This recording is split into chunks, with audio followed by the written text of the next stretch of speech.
평안한 한 주 보내셨죠? 6월 9일 수요일 저녁 예배에 모이신 모든 분들을 예수 그리스도의 이름으로 환영합니다. 우리 다 같이 사도신경으로 신앙 고백하겠습니다. 전능하사 천지를 만드신 하나님 아버지를 내가 믿사오며 그 외아들 우리 주 예수 그리스도를 믿사오니 이는 성령으로 잉태하사 동정녀 마리아에게 나시고 본디오 빌라도에게 고난을 받으사 십자가에 못 박혀 죽으시고 장사한 지 사흘 만에 죽은 자 가운데서 다시 살아나시며 하늘에 오르사 전능하신 하나님 우편에 앉아 계시다가 저리로서 산 자와 죽은 자를 심판하러 오시리라. 성령을 믿사오며 거룩한 공예와 성도가 서로 교통하는 것과 죄를 사하여 주시는 것과 몸이 다시 사는 것과 영원히 사는 것을 믿사옵나이다. 아멘. 우리 찬송가 543장, 예전 찬송가는 342장, 어려운 일 당할 때 543장 함께 찬양합니다. 어려운 일 당할 때 나의 믿음 적으나 의지하는 내 주를 더욱 의지합니다. 세월 지나갈수록 의지할 것뿐일세. 무슨 일을 당해도 예수 의지합니다. 성령께서 내 마음 밝히 비춰주시니 인도하심 따라서 주만 의지합니다. 세월 지나갈수록 의지할 것뿐일세. 무슨 일을 당해도 예수 의지합니다. 밝을 때의 노래와 어두울 때의 기도로 위태할 때 도움을 주께 간구합니다. 세월 지나갈수록 의지할 것뿐일세. 무슨 일을 당해도 예수 의지합니다. 생명 있을 동안에 예수 의지합니다. 천국 올라가도록 의지할 것뿐일세. 세월 지나갈수록 의지할 것뿐일세. 무슨 일을 당해도 예수 의지합니다. 아멘. 하나님께서 오늘 저녁 우리에게 주신 말씀 사무엘상, 구약성경 사무엘상 17장 32절에서 37절 말씀입니다. 제가 가진 성경으로 구약 437페이지입니다. 사무엘상 17장 32절에서 37절 말씀을 받들어 봉독합니다. 다윗이 사울에게 말하되 그로 말미암아 사람이 낙담하지 말 것이라 주의 종이 가서 저 블레셋 사람과 싸우리이다 하니 사울이 다윗에게 이르되 내가 가서 저 블레셋 사람과 싸울 수 없으리니 너는 소년이요 그는 어려서부터 용사임이니라. 다윗이 사울에게 말하되 주의 종이 아버지의 양을 지킬 때에 사자나 곰이 와서 양떼에서 새끼를 물어가면 내가 따라가서 그것을 치고 그 입에서 새끼를 건져내었고 그것이 일어나 나를 해하고자 하면 내가 그 수염을 잡고 그것을 쳐 죽였나이다. 주의 종이 사자와 곰도 쳤은즉 살아계시는 하나님의 군대를 모욕한 이 할례 받지 않은 블레셋 사람이리까 그가 그 짐승의 하나와 같이 되리이다. 또 다윗이 이르되 여호와께서 나를 사자의 발톱과 곰의 발톱에서 건져내셨은즉 나를 이 블레셋 사람의 손에서도 건져내시리이다. 사울이 다윗에게 이르되 가라, 여호와께서 너와 함께 계시기를 원하노라. 아멘. 지난주에 우리는 신앙의 여정을 보내다가 갈림길에 도달할 때 무엇을 할 수 있는가를 함께 살펴봤습니다.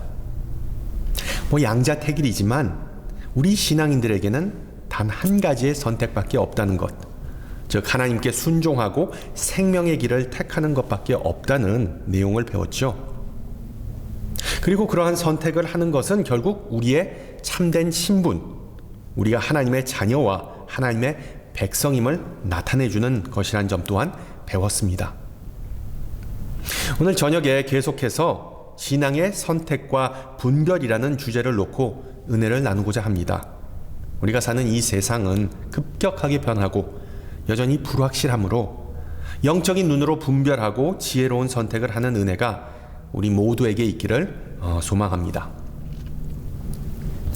러시아 대문호 레오 톨스토이는 모든 인간은 인생의 6가지 질문에 답해야 한다라고 말했습니다.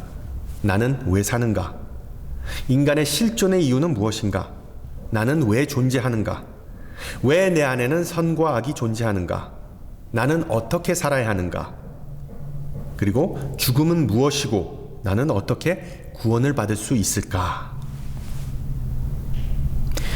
대부분의 사람이 다 한 번쯤은 가져봤을 법한 질문이지만 파고들수록 머리만 아프기 때문에 아예 신경을 끊고 신경을 안 쓰는 질문이라고 할 수도 있습니다. 우리 신앙인들은 이 질문에 대한 답을 다 가지고 있다는 사실을 짐작하셨을 것입니다. 우리는 왜 살아가고 인간의 존재의 이유는 무엇인가에 대한 질문에 대한 답은 하나님께서 인간을 창조하셨기 때문에 우리 인간은 하나님의 영광을 위해 산다입니다. 왜 인간의 마음은 선하고도 악한가에 대해 인간은 하나님의 형상대로 지음받았지만 하나님에게 불순종하는 선택을 스스로 하였다입니다. 마지막으로 죽음은 무엇이고 인간은 자신을 스스로 구원할 수 있는가에 대해 죄의 삭은 사망이요 인간 스스로 자신을 구원할 수 없다. 오직 하나님만이 구원하신다. 이것이 바로 기독교의 핵심 가르침이자 교리, 정통 교단의 세례 문답서와 신앙 고백문에서 찾아볼 수 있는 내용입니다. 물론 어떤 분은 이렇게 생각하실 겁니다. 이 팬데믹과 같이 힘든 시대를 살아가면서 그런 실존적이고 그리고 신학적인 이슈는 나에게 하등에 도움이 안 된다. 나와는 상관없는 내용이다. 그렇기도 하고 아니기도 합니다. 예전에 사회학자들과 심리학자들은 이 홍수, 산불 또는 지진과 같은 자연재해가 인간에게 미치는 영향에 관해 연구했습니다. 흥미롭게도 이 물질적 피해, 즉 재산이나 집과 같은 그 물질적 피해에 대해서는 많은 이들이 다소 빨리 회복 그리고 복구하는 경향을 보였답니다. 그러나 이 정신적 피해와 상처를 복구하는 데는 상당한 시간이 걸리거나 아니면 아예 일평생 회복하지 못하는 경우가 많았다는 점을 밝혀냈습니다. 예를 들어 많은 사람들이 이런 질문을 가졌답니다. 나는 이 세상에서 과연 다시 일어날 수 있을까? 이 세상은 안전한 곳인가? 아니면 위험한 곳인가? 밤에 잠든 후에 그 다음날 무사하게 일어날 수 있을까? 등등. 학자들은 이런 사례들을 연구하면서 피해자들에게 도움을 주려고 했지만 전혀 쉽지 않다는 점을 깨달았답니다. 피해자들이 갖는 인생에 대한 그 불신과 질문은 결코 쉽게 답할 수 있는 어떤 종교적인 문제이자 쉽게 극복할 수 없는 인간 실존에 관한 두려움이었기 때문이었습니다. 미국에 사는 90%의 성인은 코로나 사태로 인하여 자신의 인생이 다소 영향을 받았고, 특히 그 중에 44%는 자신의 인생이 심각한 변화를 겪었다는 설문조사 결과를 보았습니다. 특히 팬데믹 기간에 그 팬데믹으로 인하여 사랑하는 이들을 떠나보낸 사람들이 공통적으로 하는 말, 생각, 이제 세상은 완전히 달라 보이고 그들 마음 깊은 곳에는 인생이 갑작스럽게 끊겼다는 그런 느낌이 존재하면서 코로나 이전, 즉 BC, Before Coronavirus, 그리고 코로나 이후, 즉 AC, After Coronavirus로 단절되었다고 고백합니다.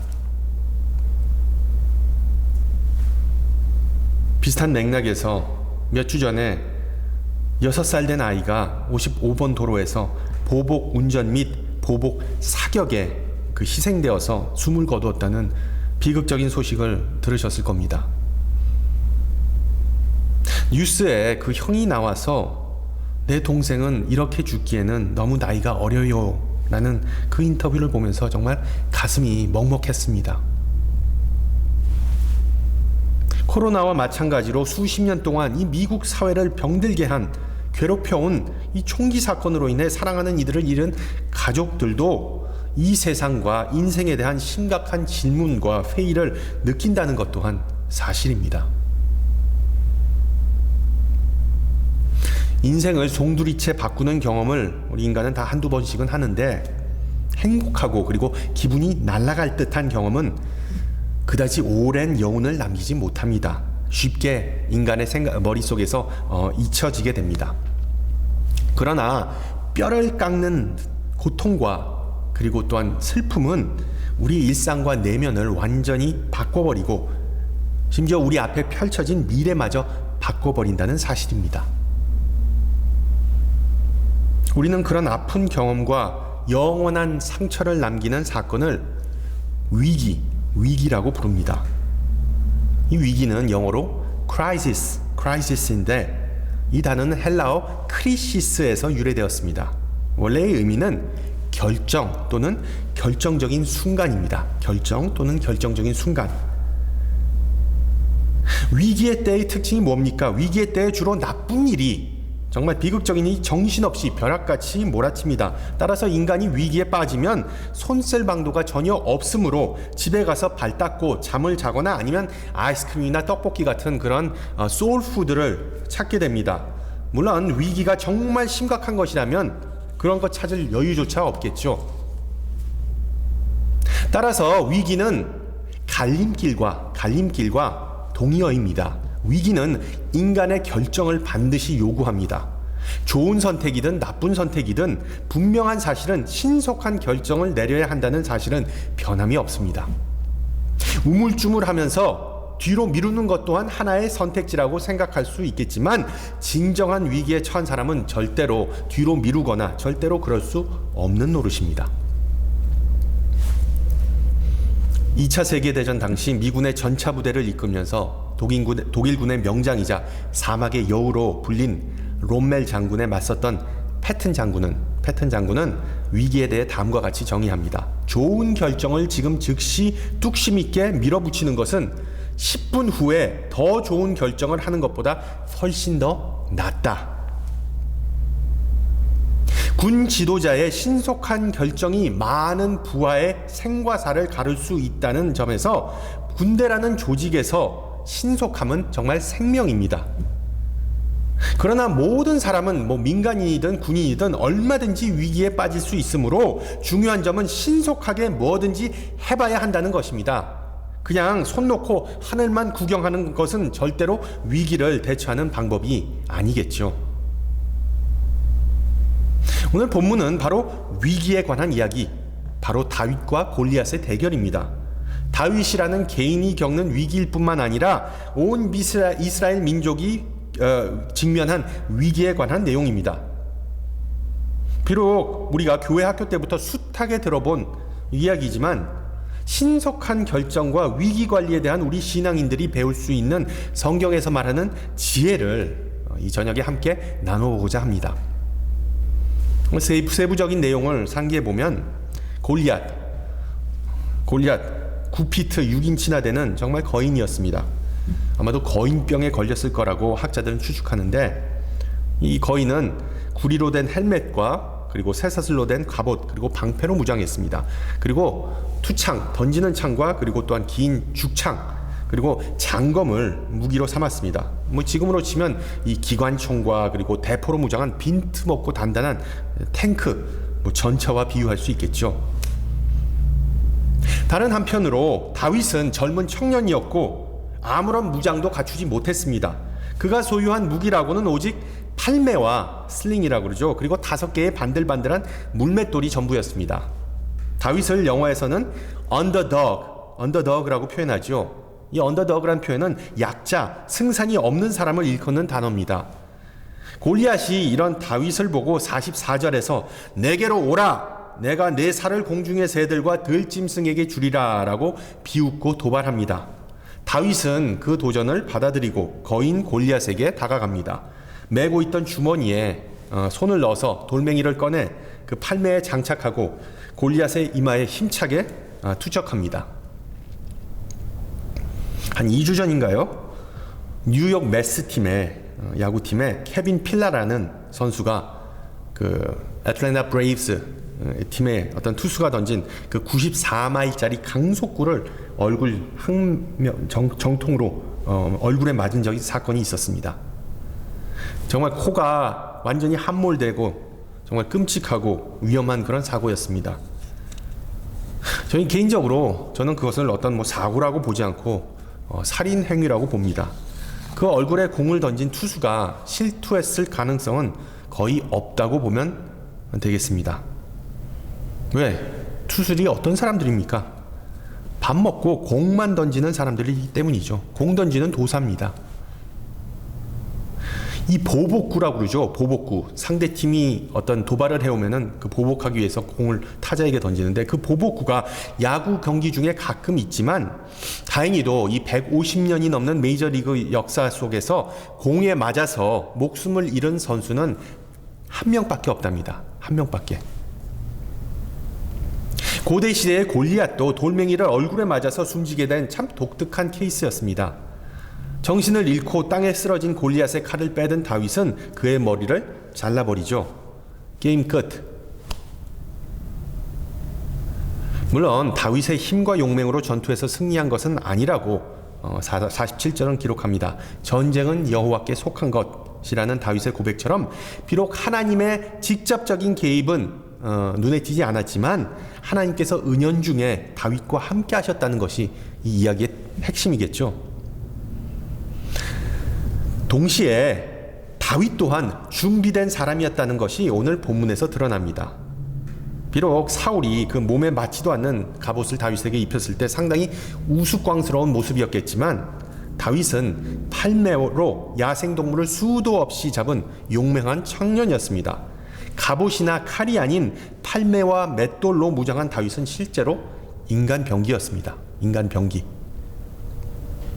참고로 이 팔매라는 무기는 어떻게 보면 좀 장난감 같아 보이지만 우리 새총 같아 보이죠.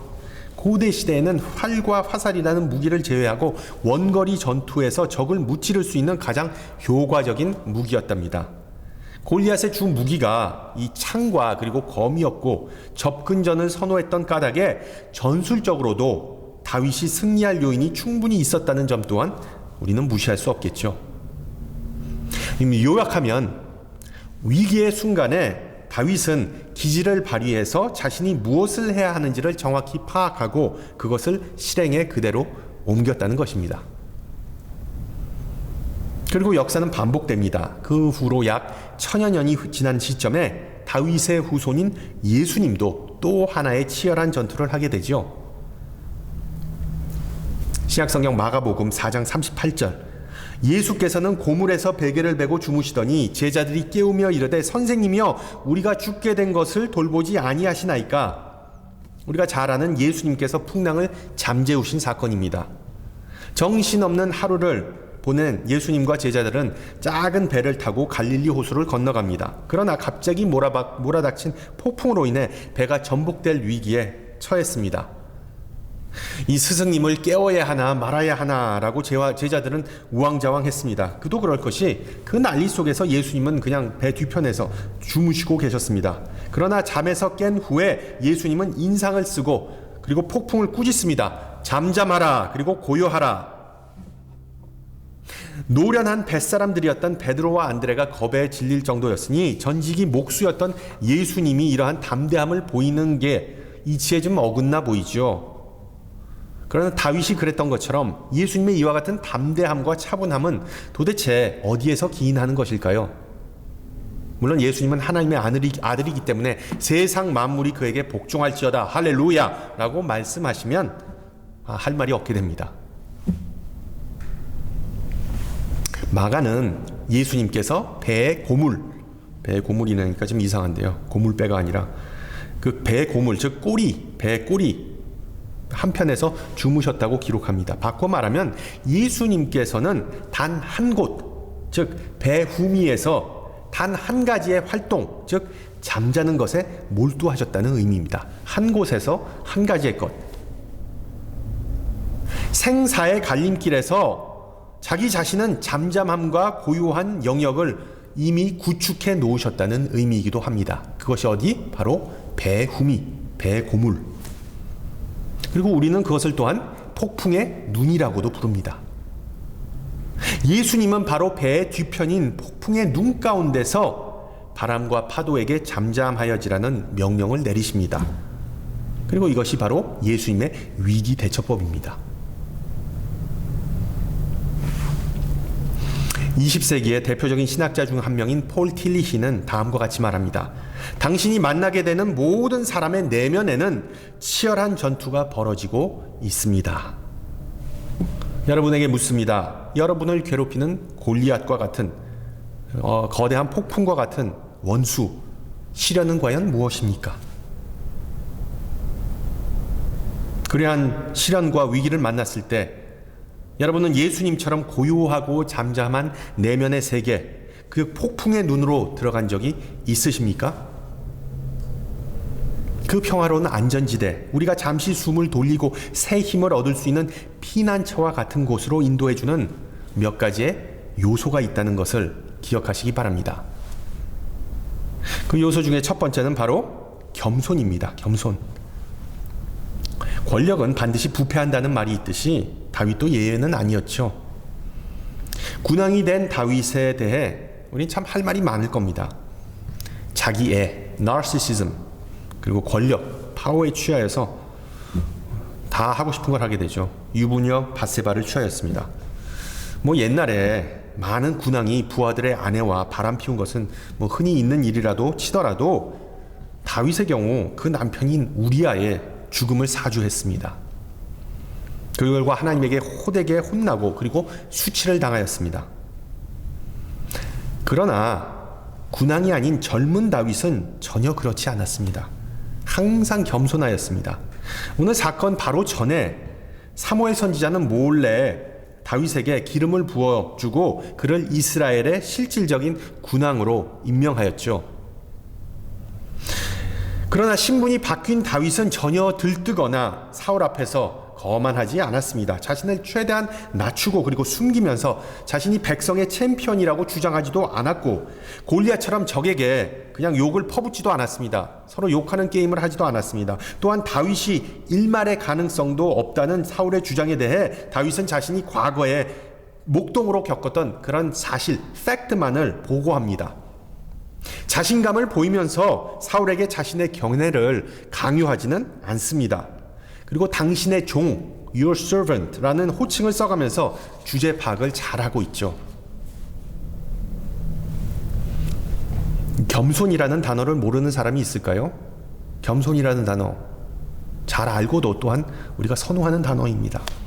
이 한자로 보면 쉬엄쉬엄 갈 착자와 손자를 합쳐놓은 단어인데 더 빨리 걸을 수 있지만 할아버지가 어린 손자를 기다려주면서 걷는다라는 다소 서정적인 이미지가 있습니다.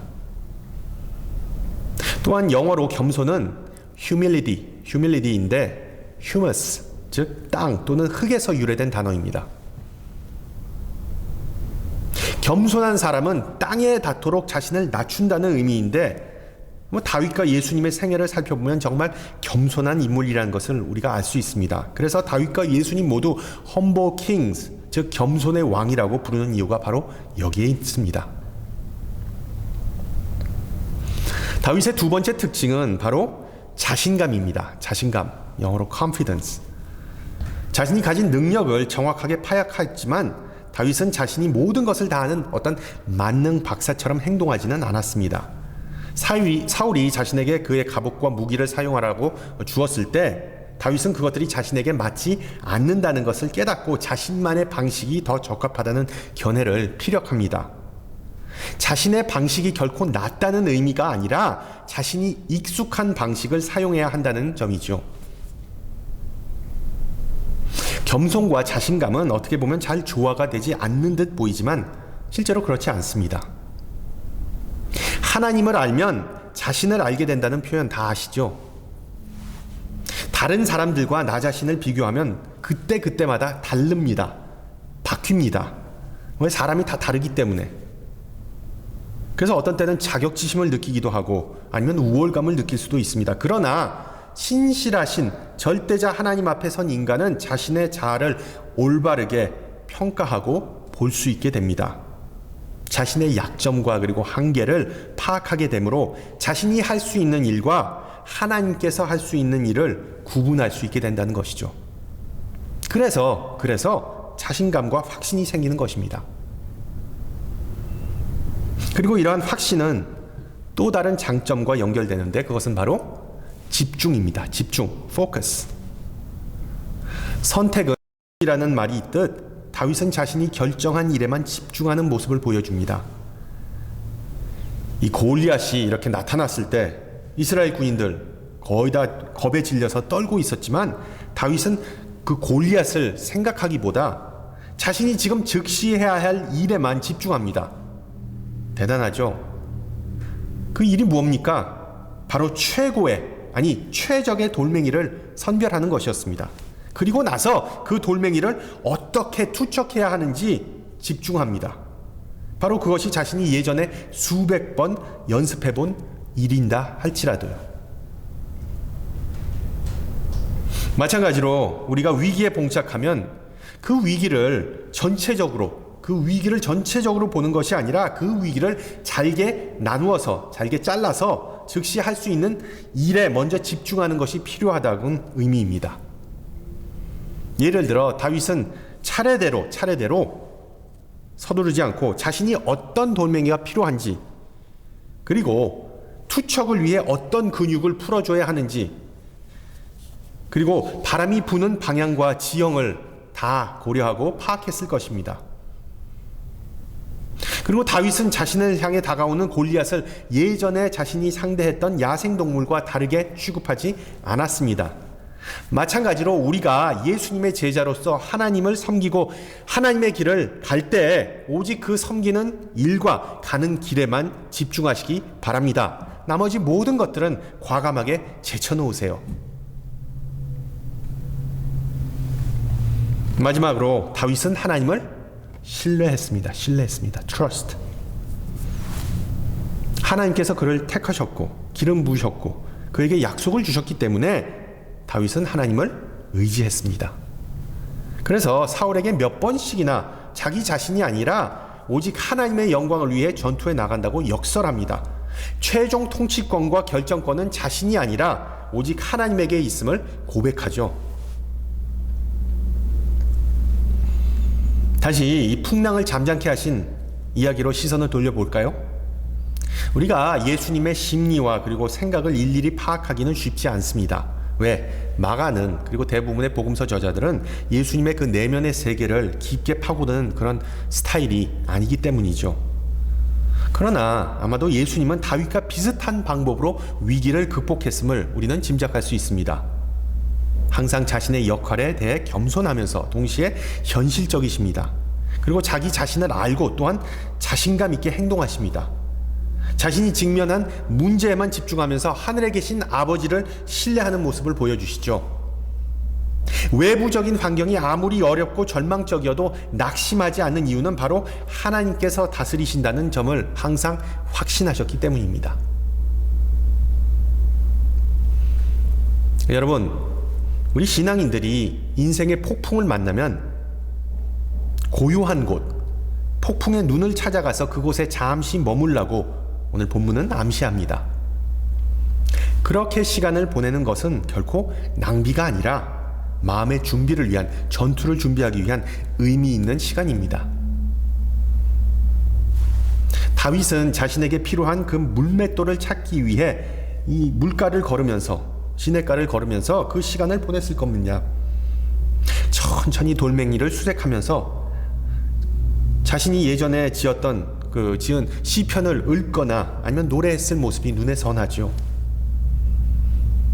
그리고 우리 예수님의 경우는 아이러니하게도 배 후미에서, 고물에서 잠을 주무시고 휴식을 취하면서 그 시간을 보내셨습니다. 특이한 점은 다윗과 예수님 모두 그 시간을 혼자 고립된 상태로 보냈다는 것입니다. 고립된 상태. 고독과 쓸쓸함은 부정적인 이미지도 강하지만 절대자 하나님과 만날 수 있는 요건이라는 점을 기억하시기 바랍니다. 다시 야구 얘기 한번 하겠지만 야구에서 퍼펙트 게임이나 노히트 노런이라는 그런 대기록을 코앞에 둔 투수를 그 동료들은 덕아웃 한쪽에 아무 말도 걸지 않고 그냥 내버려 둡니다. 멀리합니다. 왜? 그 투수의 집중력을 깨트리면 안 된다는 일종의 미신, 징크스입니다. 우리 신앙인들에게도 세상과 고립된 장소와 시간이 필요한데 그 환경은 바로 기도를 통해서 조성됩니다. 기도, 침묵 기도, 묵상, 큐티와 같은 경건의 시간은 겉으로 보기에 별로 대단해 보이지 않지만 그 이면은 절대로 그렇지 않죠. 왜? 규칙적인 기도 생활은 영적인 훈련이기 때문입니다. 마치 들판에서 양을 치던 다윗이 끊임없이 돌팔매질을 연습하였던 것 같이 기도는 우리가 위기의 시간에 흔들리지 않고 준비될 수 있도록 만들어줍니다. 기도는 우리의 영혼을 맷돌로 예리하게 갈아주는 것과 같은 행위이고, 잘 갈린 우리의 영혼은 영적 전투에서 결국 하나님으로부터 쓰임을 받게 되고 승리하게 되는 것이죠. 코로나가 역사적인 사건이라고 할 수 있는 것이 신앙인으로서 우리가 1년 넘게 교회에 정상적으로 못 가고 사역도 못하였던 적이 전무하였죠. 그런 경우가 없었습니다. 뭐 이유가 어찌됐든 지금 우리의 영혼이 무뎌졌다는 사실을 우리는 인정해야만 합니다. 지금 우리의 신앙은 전혀 들지 않는 칼날과 같습니다.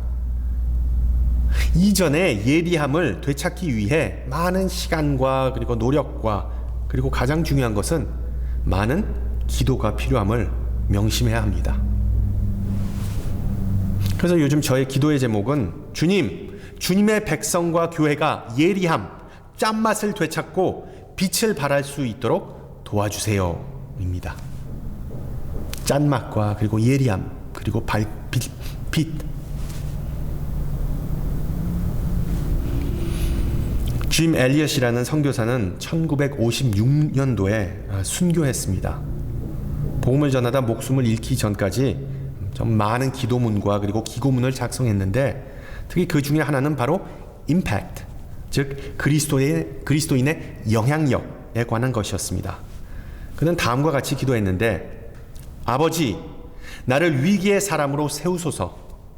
내가 만나는 사람들이 결단할 수 있게 하소서. 내가 단지 도료 주변에 서 있는 이정표가 아닌 갈림길로 세우사 내 안에 있는 그리스도를 접하는 사람들이 한 방향이든 다른 방향이든 길을 가도록 만드소서. 짐 엘리엇이 남긴 이런 기도와 그리고 그가 흘린 피는 에콰도르 선교에 지금까지도 지대한 영향을 미치고 있다는 사실입니다.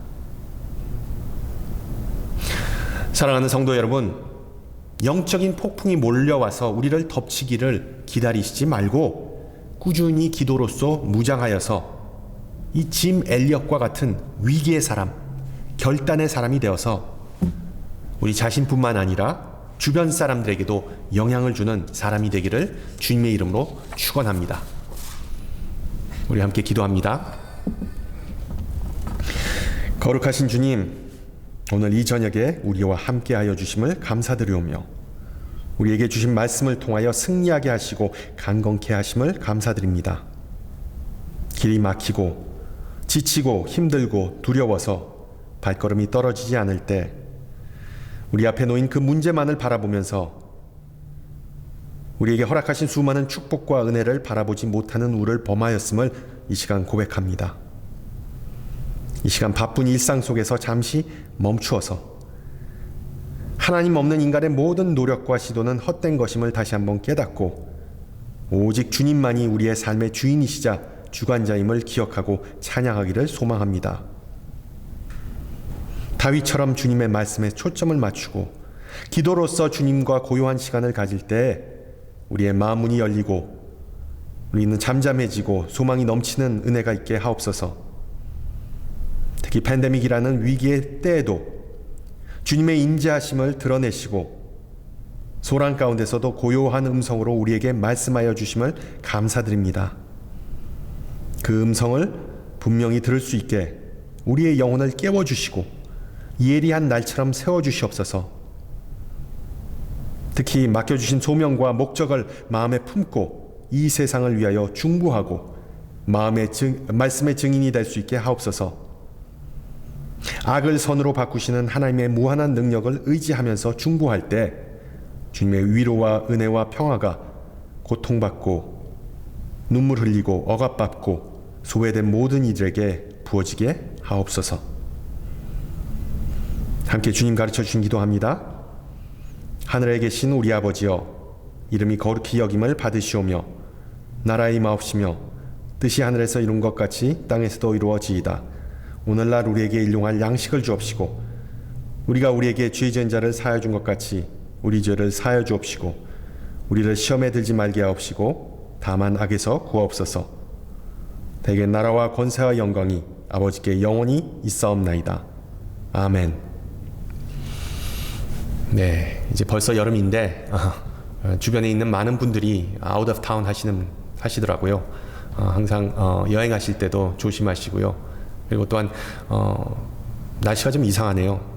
일교차가 큰데 항상 건강관리 조심하시기 바랍니다. 다음 주 이 시간에 찾아뵙도록 하겠습니다. 샬롬.